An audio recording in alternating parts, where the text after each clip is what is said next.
Hi everyone. ఈరోజు మనం ఎప్పుడు రొటీన్గా చేసుకునే ఇడ్లీ కాకుండా ఆరోగ్యానికి ఎంతో మేలు చేసే మిల్లెట్స్లో ఒక రకమైన జొన్నలు మినప్పప్పుతో కలిపి ఇడ్లీ ఎలా చేసుకోవాలో నేను ఈరోజు మీకు చేసి చూపిస్తాను. చూద్దామా?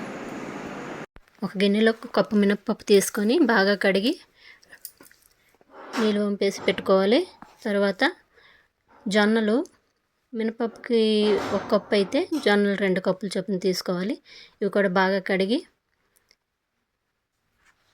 నీళ్ళు వడకట్టుకొని మళ్ళీ మంచినీళ్ళు వేసుకొని ఒక నైట్ అంతా నానబెట్టుకొని ఉంచేసుకోవాలి. బాగా నానితే ఉదయానికి బాగా ఇడ్లీ మెత్తగా వస్తుంది. హెల్త్కి చాలా మంచిదండి ఈ జొన్నల ఇడ్లీ. ఇప్పుడు తెల్లవారు ఈవినింగ్ వరకు ఉంచుకున్నాం కదా, పప్పు ఒకసారి కడిగి రుబ్బుకుందాం. బాగా కడిగి మిషన్లో వేస్తున్నాను.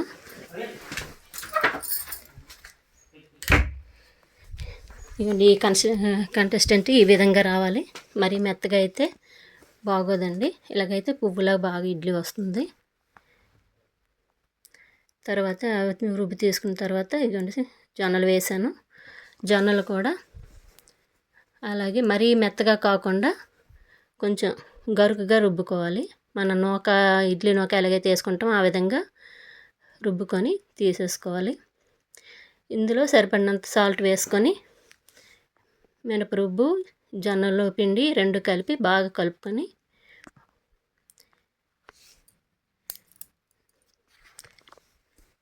నైట్ అంతా ఉంచుకోవచ్చు. లేదంటే పెరుగు కలుపుకొని ఒక గంట నానిన తర్వాత ఇడ్లీ పెట్టేసుకోవచ్చండి.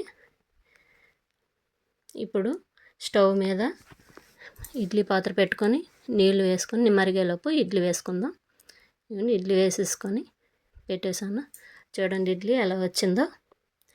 చాలా నీట్గా మనం ఇడ్లీ రవ్వతో ఎలాగైతే చేసుకుంటామో అలాగే వచ్చిందండి. మెత్తగా ఉంది. చాలా బాగా వచ్చాయండి. ఇదే పిండితో దోశలు కూడా వేసుకోవచ్చండి. కొద్దిగా వాటర్ కానీ పెరుగు కానీ వేసుకొని స్టవ్ పై పాన్ పెట్టి దోశ పిండిలా కూడా వేసుకోవచ్చండి. దోశలాగా కూడా. చూడండి దోశ వేసాను. చాలా బాగా వచ్చాయండి దోశలు కూడాను.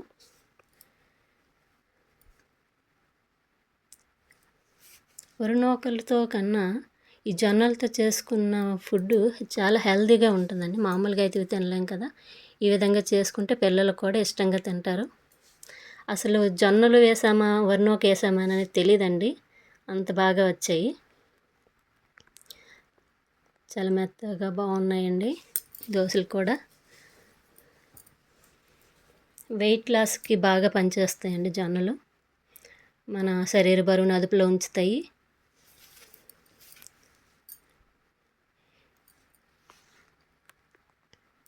ఎప్పుడు కూడా మనం మామూలుగా అన్ని ఫుడ్లు తినే కన్నా ఇటువంటివి తిన్నాం అనుకోండి, ఒంట్లో బ్లడ్ కూడా బాగా ఇంప్రూవ్ అవుతుంది.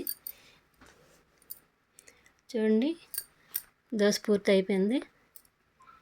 నేను మష్రూమ్ కర్రీ వేసుకున్నామండి.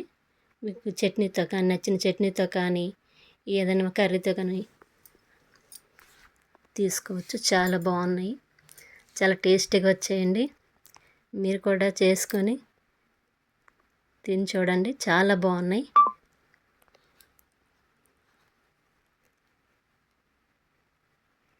చాలా టేస్టీగా ఉన్నాయండి.